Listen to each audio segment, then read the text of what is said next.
The Rams defeat the Chargers 23-21 in week 2 of the 2025 preseason.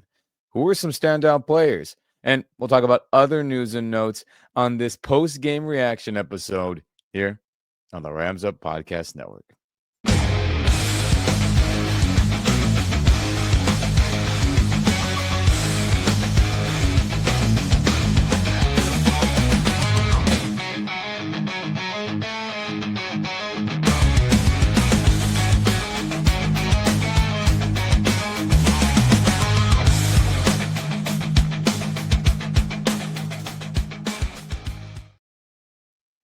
What's going on, everyone? Welcome back to the Rams Up Podcast Network. I'm Ian. If you're on YouTube, like this video, subscribe to the channel, turn on that notification bell. And if you're on the audio only or podcast only side of things, share this podcast with all your fellow friends. And any of those options, it helps out the algorithm for other Rams fans to see our content. And I very much appreciate it. But, oh, man. 2 fun preseason games in a row. I'll take it. Rams win 23-22 against fellow tenants of SoFi Stadium, the Los Angeles Chargers. As I know a lot of people were joking about how 2 LA teams were playing 2 San Diego teams this weekend. Dodgers, Padres, and then Rams, Chargers. I know a lot of people made that joke, and I saw that. Gave me a good chuckle. But what a fun preseason matchup that was, Rams Nation. As you got the drama, you got the big plays, you saw some starters from the Chargers, and you saw grit, toughness, smarts, and playmaking from the Los Angeles Rams. And gosh, we got to start with this dude right here. I mean, freaking Stetson Bennett had, in my opinion, the best game of his career thus far. Has he played in any regular season games? Obviously not. But this, in all his preseason action and any game action he's ever gone, this was his best performance. And I don't even think that's a debate. Now, let's get the ugly out of the way. Did he throw some bad passes? Absolutely. 2 in a row come to mind. The one where probably should have been a pick right before he threw his next pass. That was an interception to a big boy D lineman. That one, he just totally didn't see that guy dropping into coverage and threw it right at him, interception return, and hopefully, not hopefully, thankfully, he did not injure himself, Stetson Bennett, tackling that Chargers defender as it looked like, he was a little hobbled to get up. So a couple bad moments, wasn't perfect, but let's get to the fantastic things that we saw from quarterback Stetson Bennett. I mean, man, oh freaking man, the dude was throwing dimes today. As shout out to Ari Miroff, as he has this fun, tweet/post on Twitter X. Rams quarterback Stetson Bennett versus the Chargers. He was 28 of 40 with a 70% completion percentage. I mean, man, that's a lot of passes for one guy. Man, he did one hell of a job distributing the football. 324 passing yards in this game. 3 touchdowns, including that game winner. We'll get to that. He obviously had that bad INT. We just talked about it. But then he had 108.8 passer rating, which is fantastic. I mean, the dude had his best game as a professional, and I don't even think it's close, truthfully. If you think about it, think about all the big-time throws that he had. I mean, gosh, guys, the dude looked impressive with the arm strength, right? The comfort in the pocket. He didn't panic too much. Think of all the big-time throws on 3rd down, 4th down, where even when wide receivers for the Rams weren't catching him, they were on the money. I mean, I was sincerely impressed with Stetson Bennett. I mean, think of the touchdown pass he had to all 3 of his guys. All of them were really fun. The very first one with Konate Mumfield, shout out to him. That was fun on that 4th and goal situation. You had the bomb post down the sideline. Or not down the sideline, to the middle of the field, excuse me. You had his other fantastic throws to the sideline area where they were dropped, but they were right in the bucket, hit the hands of multiple wide receivers. And other times, too, where he was hitting guys in the right spots, in the chest, in the gut, in the radius of where they could catch it. And then the guts at the end of the game when he got a chance to throw that game-winning touchdown. Fantastic performance. Absolutely freaking fantastic from Stetson Bennett. I mean, man, guys, I can't be happier for him than I am right now, truthfully. As I mean, guys, the dude can play some football. In years past, it was bad, really bad. Think back to his rookie year.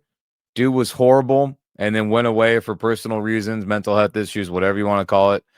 Got his help, was a little bit better the year after, a little bit better. And then now here we are, a couple games in a row where he's looked really, really nice. And you know what else is important to mention here?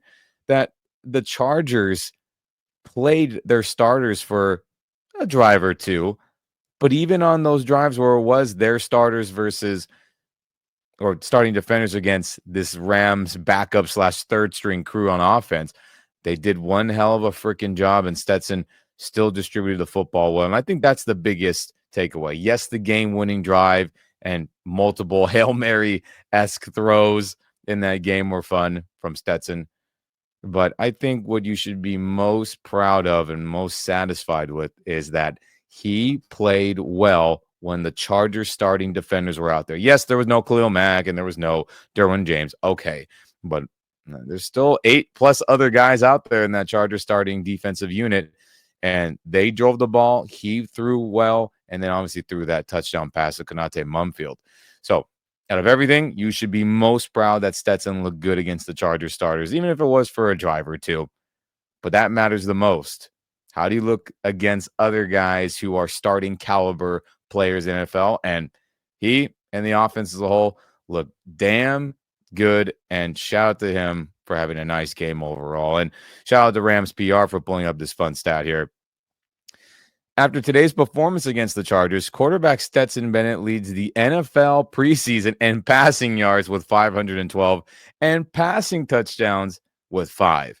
I mean, so yes, he's playing the full game. He wasn't getting,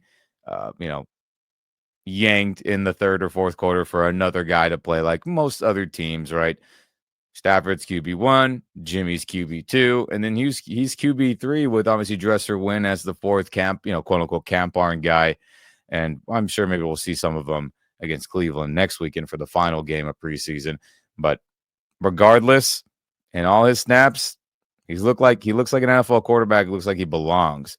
So good on Stetson Bennett. Good on his journey for overcoming the darkness that was bothering him his rookie campaign and whatever that was. Overcame it. He's back. And gosh, he just looks so much better. And again, the arm strength, the power, the decisiveness. I think all those things you did not see in years past. And he just looks like an NFL quarterback. He belongs. And good on him for that. Good on you, Stetson Bennett. And good on this Rams offense for looking good overall. As talking about wide receivers, they made some big plays yet again. You got Mario Williams catches that 38-yard bomb from Stetson Bennett, making that his first career touchdown as a professional. That was pretty cool. And then obviously we talked about Konate Mumfield. Shout out Rams PR again as well. With Konate scoring his first career touchdown as a pro with that 4th and goal, couple-yard touchdown pass where it was a heavy play action. The Chargers bit on it and Konate put a move and was open in the middle of that end zone. That was fun as well. But outside of them, I mean, guys, a lot of big plays from the wide receiver crew yet again. And I think that's fantastic to digest as well outside of Stetson, because guys got to catch those passes that Stetson is throwing, right? And for the most part, they did. Again, there were some other ones that were dropped in the bucket and they weren't caught, but we expect starting caliber players to make those catches, and we know our guys will for sure. But in terms of receiving, right, you got Brennan Presley, 6 catches for 102.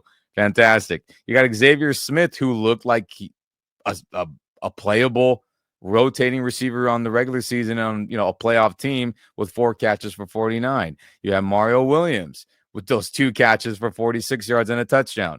True Edwards, 3 for 32 in the game-winning touchdown at the end of the game. Then you got obviously Cody Schrader out of the backfield getting a couple. You got Drake Stoops making some plays. And then you got, Konate Mumfield getting his 2 with a touchdown there. So overall, these young Rams wide receivers, or these, we want to call them second, third string guys, showing that they can play some damn good football 2 weeks in a row now in the preseason. I think that's very good for multiple reasons, right?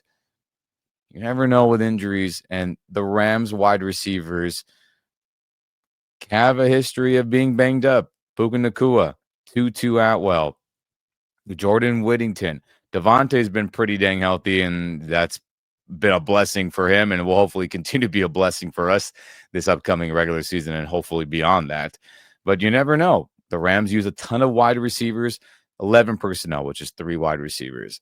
And they use that the most out of any team in the entire National Football League since Sean McVay's been the head coach here since 2017. So you need as many guys ready to go from that wide receiver position as possible, because the dependency on that position group to block, to catch, to be involved in the run game, take handoffs, be a part of blocking DNs and linebackers and et cetera, et cetera. We need guys that can play and can fill in if things go south health-wise. And I think for a second week in a row, we're seeing that unfold. We got some guys that can play some football at wide receiver and make big plays, make big catches, and block. And I think that's an incredibly fantastic positive to take away from this game. But how about those running backs? I mean, yet again, guys, I think they ran decisive and were productive. Shout out to Rams PR for this fun tweet here or post. Running backs, Blake Corum and Jarquez Hunter are 6th and 7th in first half rushing yards during the 25 preseason. As yes, Blake Corum, yet again, in my opinion, looked good, was making great cuts, finding the open holes, getting positive yardage. And then Jarquez Hunter, his smash mouth / bowling ball style of running, even when things aren't there. And, the blocking wasn't as clean and crispy as you would hope this time around in this game. But he was getting positive yardage. He was running well, in my opinion. And how about the other guys getting handoffs? How about, Cody Schrader yet again? I thought he looked like he belonged. As yes, he's playing near the end of the game against possible other third string, 4th string guys. But I thought overall, the whole room yet again was looking pretty dang good. But how about these stats here? So Jarquez Hunter getting 15 carries for 55 yards as he played a majority of the game. Productive, right? Averaged 3.7 yards per carry. Could be better with the starting O-line, in my opinion, okay? But take it for what it is, productive. Cody Schrader had 13 for 48, also 3.7 yards per carry. Solid. And he has a couple catches out of the backfield that were, good yardage. Then Blake Corum, 4 for 22, where he averaged 5.5 yards per carry. He looked fantastic again, as I stated earlier. Then you had Xavier Smith getting his carry, and then obviously Stetson running around a little bit as well. So the 3 guys from last week and this week yet again looked decisive and were productive with their opportunities. So the running back room's in great shape. Again, I am surprised to see Blake Corum get snaps because, he did not last preseason as he felt like a lock. And any guy who doesn't play in the preseason is always a lock to make the roster. So, Sean McVay, this coaching staff, and maybe the front office as a whole as well, think that, hey, maybe Jarquez Hunter should, leapfrog Blake Corum, but let them battle it out. Let them best man win. But I hope all of them get some type of carries. And I mean Kyron, I mean Blake, I mean Jarquez. And in an emergency, if Cody Schrader has to get some, because I know Ronnie Rivers is dealing with an injury right now, unfortunately for him, all these guys can play. And I think the top 3 guys especially deserve and should get carries in the regular season, not just end of game where Kyron is done for the day, Rams are winning, or he's tired and yada, yada, yada. I mean, they all deserve opportunities to carry the football, and they all have their own unique skill set. And we saw that for a second week in a row, and I think that's a good sign, Rams Nation. But how about the O-line? I thought they held up well majority of the game. Was the run blocking crispy maybe as last week's Dallas game? No, it was not. But I thought they did a good enough job to get push and to get, positive momentum in the run game. Again, it wasn't perfect. I'll look back at the film for fun and see, which guys look good or maybe need some work. And that's for my own enjoyment, I suppose. But overall, I thought they did well in the run game. Wasn't perfect, wasn't crispy, but got movement. And that's what you want to see, right? You don't want to see guys getting their ass whipped up front, getting blown back in the run game. And that's a big negative and a no-no. And in the passing game and their pass protection, there was moments where they got their butts whooped. And, last week was very abnormal to see an O-line dominate like that, even in a preseason game. This week, they're better coached up with Harbaugh's Chargers on defense and team as a whole. So, but overall, they gave Stetson time. Stetson was able to deliver. And even the times where he was under pressure, I mean, they at least created some form of a pocket where Stetson could step up, or he just had enough time to get the ball out to a playmaking wide receiver. So I thought that was encouraging. And I think you should be encouraged too that this O-line doesn't look disastrous like we've seen in years past in preseason. We're like, man, a lot of these guys don't look like they can play. This O-line, I believe, majority of them can play some NFL football. Yes, are they, you know, going up against Myles Garrett and, Nick Bosa and, Jalen Carter? Of course not. But we just want guys that look like, hey, you can handle yourself out there when the lights are on, stadium lights are on at SoFi Stadium, and you're playing in a game, not just practice when you get your limited reps. I think you could say that, and I think that's a good sign for sure. But switching to defense, I mean, how did that D line look? I thought they looked strong and aggressive yet again. And let's pull up this fun stat. I know outside linebackers technically aren't part of the D line. And yes, they are lined up on defense on the line. So yada, yada, yada for anyone out there, being stingy about that. But we'll include the outside linebackers in this, front seven discussion. How about that? Shout out to Rams PR here. At the end of the first half of the second preseason game against the Chargers, outside linebacker and Southern California native Brennan Jackson is one of 5 players across the NFL to record 2 sacks in a single game thus far in the preseason. The last Rams player with 2 sacks in a preseason game was 2019, and I don't have who that was in the preseason on me right now, but it's been quite some time since someone's had a nice game sack-wise for the Rams in a preseason game. And shout out to SoCal native Brennan Jackson for playing well. I thought he rushed the passer well. Obviously, I thought he was way better in the run game this game, this time around compared to the Dallas game last week. And then the whole, front seven, I will stick to D-line, look good. They look strong. They looked aggressive. I thought they were getting good push against the Chargers O-line here. And I also thought, that they have some really good pass rush moves. You think about guys like, Brennan, who doesn't get a lot of opportunity, and he will probably have to be called up to get some serious snaps with, this outside linebacker room not so deep right now, right? And that's encouraging to see. I think that was very good. And then you just think about the whole D line as a whole, right? Man, we have some really dang good depth. And it's important to realize that with the D line, there is so much wear and tear you get being in the trenches like that, playing and play out. So you need, as a team, as many guys that are capable as possible. Yes, we're going to lean heavily on Kobe Turner, Puna Ford, Tyler Davis, Braden Fisk, and whoever else steps up, of course. All right.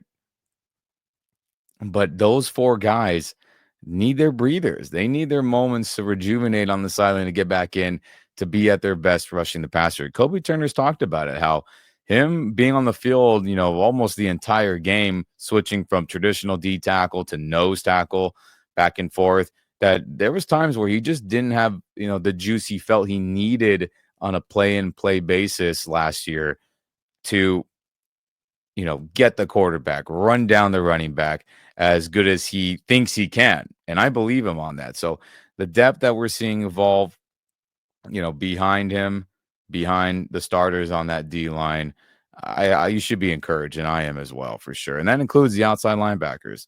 Just all those guys. We need them when they're rotated in these upcoming regular season games to be productive, to stand their ground, and not get pushed around and beat up.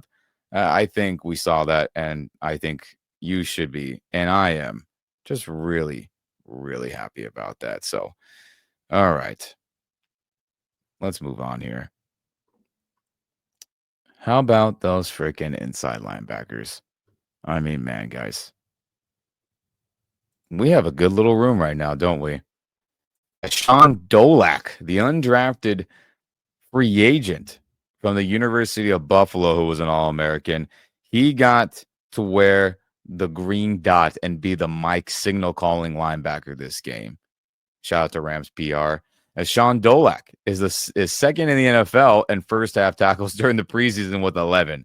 He's one of 7 players across the NFL to have double-digit tackles in the first half of a preseason game. So, heck yeah, man. He looks like he belongs. He looks like he can play. And shout out to Chris Poopall Jr. as well. We got a little nervous when he was down on the Chargers sideline after getting some cramps or he was just banged up. And he returned. Saw some good things from him. But, I mean, this Dolak guy, he can play. And he was getting first-team reps, rotating in the Saints joint practice this past week. So, the Rams coaching staff has always talked well about him, right? Before pads even got on and training camp started, he was getting talked about like, yeah, he's got this playbook down. He could probably teach it to anyone else right now, as coaches from the inside linebacker room were saying about Dolak. I mean, that's fantastic praise. You could teach this defense for only being in it, a handful of months. You haven't even played your first regular season game yet. That's fantastic, and it's showing up on the football field. So, yes, Nate Landman is peanut punching fumbles every practice against no matter who it is. Omar Speights, another undrafted guy. We expect them to be the starters, and things are going well with them based on joint practice and just overall practices in general. But to have Dolak be that third possible guy and to have Chris Poopall Jr. be the fourth, and of course Troy Reeder in the mix, Super Bowl champion Troy Reeder, even though we all have our issues with him and how he plays. This is a good room, guys. And to me, inside linebackers just had so much more positive moments. And I'm happy to see that. And I'm happy to see Dolak and Poopall Jr., Chris Paul Jr. look like they belong. That's all we're asking for. Do you look like you belong in the NFL? And the answer for this group is absolutely yes. And you should be excited about that. I mean, when's the last time the Rams inside linebacker room, overall you felt really great about? It's been a long time. And I can't remember the last time I can name 1, 2, 3, 4 guys where you're like, all right, if they had to play, we should be good. Or we should be fine at the minimum. I can't remember that moment, truthfully, off the top of my head. But, man, shout out to Dolak. Shout out to these inside linebackers. They were making tons of plays. Run game, pass game, sure tackles. Great stuff to see. Absolutely great stuff to see. But how about those defensive backs? I mean, they were playing with some great physicality this game. I mean, we had multiple big hits. Man, and we hope Quentin Johnston's okay, as he got absolutely chin check laid out on that deep bomb when Justin Herbert was in for the starters, and obviously Quentin Johnston, a wide receiver for the Chargers. He got laid out. I mean, man, multiple times there were passes where the DBs were just super physical, and they're able to break up passes like this one by Ingle here, where he saved a touchdown, smacking the tight end there, forcing that incompletion. I mean, that was freaking awesome to see. So, I mean, not only Tanner Ingle with his pass breakups, but, you saw, gosh, I'm blanking on names right here. Apologies. You saw AJ Green have some good moments, right? As you saw, he was involved in that Quentin Johnston, but he had a couple good pass breakups as well. And you saw good tackling from Woods again. I mean, the whole secondary, it wasn't perfect, but they played with great physicality. And I think that's important, as, defensive backs get a bad rap all the time for like not wanting to tackle or they can't tackle. But I feel like this Rams defensive back group, whether it be the corners, whether it be the safeties, whether they play outside, inside, up top, I mean, all these guys are making plays on the football. They aren't afraid to hit. They aren't afraid to tackle. When they do get you, I mean, they're strong guys, and they're bringing that physicality. So out of everything, do they look like they belong? Right? That's the question of the preseason all the time. When you watch these guys, do they look like they belong? And I think a majority of these dudes, truthfully, all of them in the secondary I've seen these past couple games, and especially this game, they look like they belong. So there's going to be some tough tough discussions among the coaching staff on defense and with Sean McVay in tandem of who are they going to keep. A lot of these guys have made great cases, not only last game, but this game against the Chargers. And that's a great sign. You want this type of issue to be in the preseason where you're thinking, who the hell belongs on this roster? And they're going to make it tough on this coaching staff. And as a fan, and hopefully you feel the same way, we got guys that can play and guys that belong in that secondary. Not perfect, but they look like they belong. And then if they got summoned up to play, whether it be special teams or they have to get some game action, at least they ain't out there looking like lost and they can't tackle, right? The big no-nos as a defender. And they don't seem that way. And that's a great sign, Rams Nation. So we should be happy with that for sure. And then how about the special teams, right? What is going on with special teams? Well, let's get the bad out of the way. And that big punt return for a touchdown, that sucked. As Maurice Jones-Drew and our broadcast team made a good point where they were saying, hey, when a returner, catches it on one end or one sideline of the field and then gets the opportunity to hit the other side of the field, the other sideline, because all the punt team, the gunners, the tacklers are all, getting or they are pursuing to that one specific side. If that punt returner finds an alley or finds that crease to hit to the opposite side, I mean, all you got to do is beat a couple dudes, and it's going to be a super massive gain. And unfortunately, it was a touchdown. So that hopefully gets cleaned up, as the Rams special teams was so much better this past year compared to really awful 2023 statistic wise, kicking, tackling, punt coverage, kick coverage, all return stuff. It was bad. So hopefully this gets cleaned up. Blackman, the special teams coordinator, gets it, under control for the most part. And that sucked, but I believe it won't happen again unless some chaos unfolds health-wise for guys. But that was the bad. But overall, I thought they tackled well. I thought their coverage, other than that one play, was pretty dang good the whole night. I thought the return stuff, could have been better, but, the kicking game from the Chargers was good as well. But I thought Ethan Evans punted well. I thought, Cardi, his PATs were made good. His shorter field goal was good and crisp. And the special team unit, had that up and down day because of that touchdown return they let up on punt. But overall, thought it was clean, thought it was well executed. And that's a good sign, right? You don't want to see your special teams kicker miss a bunch. You don't want to see your punter, muff punts or kick bad, or the backspin on the kick is wobbly so that it doesn't travel far in the air, and et cetera, et cetera. But none of those things happened. And overall, again, an up and down day because of that return, but thumbs up for everything else. And I think that's a good sign, Rams Nation. But man, that was fun. What a fun preseason game. I mean, Stetson Bennett, guys. He belongs. He belongs. And shout out to him for that, as again, the Rams win 23-22. And that was a lot of fun, as that win really covered up the fact that we got some, I guess, some puzzling / ominous / weird update on Matthew Stafford, or you can say it was no update, truthfully. And Gary Klein of the LA Times, who Sean McVay always likes to have a fun little back and forth with, he, earlier in the day, asked to confirm whether quarterback Matthew Stafford worked out as scheduled, and the Rams spokesperson or official declined to comment and said Coach Sean McVay would address the situation on Monday. I don't like hearing that. And then to add to it, post-game press conference, Aubrey Pleasant, shout out to Aubrey, as he was the main head coach this game, as Sean McVay had no coaching duties. He was up in the press box, or up in the coaching press box, or the coaching box, whatever name you want to call it. Was hanging out with guys up there, as he handed off those head coaching responsibilities. He didn't have his press conference with the team like if he were the head coach normally. So he didn't have to answer any questions about Matthew Stafford, but Sarah Barshop and others asked about the status of Matthew Stafford post-game in his post-game press conference, and Aubrey Pleasant declined to comment on Matthew Stafford's status.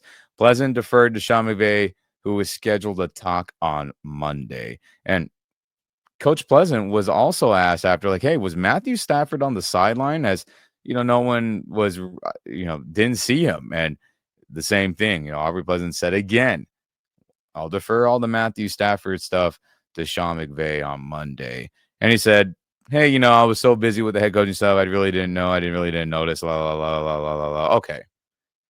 But guys, here we are yet again, where we're just getting weird updates that are alarming to me about Matthew Stafford as these weeks continue to go on.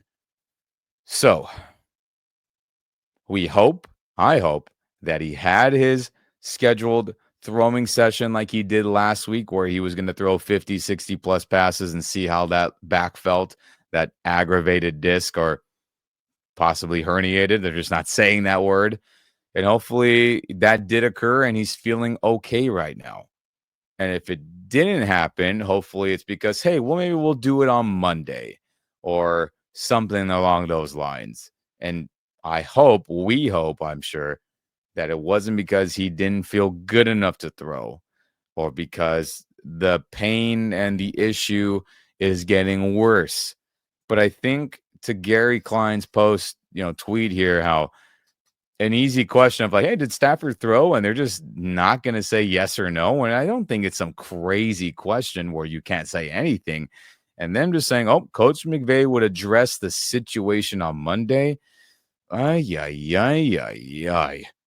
So we'll find out very, very soon the positive or negative from this statement from the Rams. And fingers freaking crossed that it's a positive and nothing negative. But I'm fully accepting that Jimmy Garoppolo is going to play week 1 and probably more than that based on how this thing has been trending with Matthew Stafford's back. But let's hope for the best. Let's hope we hear some positive news on Monday. But this ominous, alarming, in my opinion, response from that team spokesman and from Aubrey Pleasant, I don't like the look of this. And I'm bracing for something not good to be told to us about Matthew Stafford on Monday from Coach McVay. But I hope I'm wrong. And I hope we hear some great news or just any type of positive news. But things have been trending in the negative direction for weeks now. And I don't like seeing this type of news from Gary Klein. I'm like, dang it, Gary, I could have gone without seeing something like this. I would have been in a great mood, been oblivious to whether Stafford threw or not. And I would have been like, oh, I'm sure it went well. And we'll find out, how it went when we hear from Coach McVay. But now I'm like, wincing at it. But hey, stay positive and let's see what happens on Monday from Coach McVay. But man, oh man, let's not let that deter from the positive of today's fun game.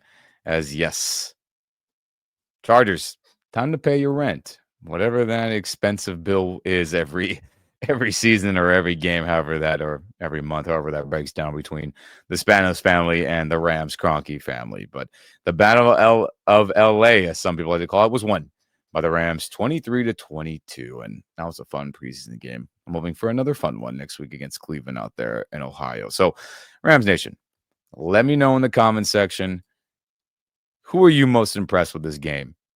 Was it just Stetson? Was it other guys? And maybe some other people I didn't talk about that you were impressed with? And then your thoughts on the Stafford update. I'm always curious to see everyone's, opinions and how things are regarding quarterback one. So let me know in the comment section. I'll definitely read them. I'll definitely respond to them. And we had some fun banter last video talking about, the situation with the team and other fun stuff. So again, if you're on YouTube, like this video, subscribe to the channel, turn on that notification bell. And if you're on the audio only or podcast only side of things, share this podcast with all your friends. Any of those options helps other Rams fans to see our content. And man, I very much appreciate it. But whether we're in Oxnard, in Carson, or at SoFi Stadium, dang it, I love the Rams. And I know you do too. But never forget, go Rams.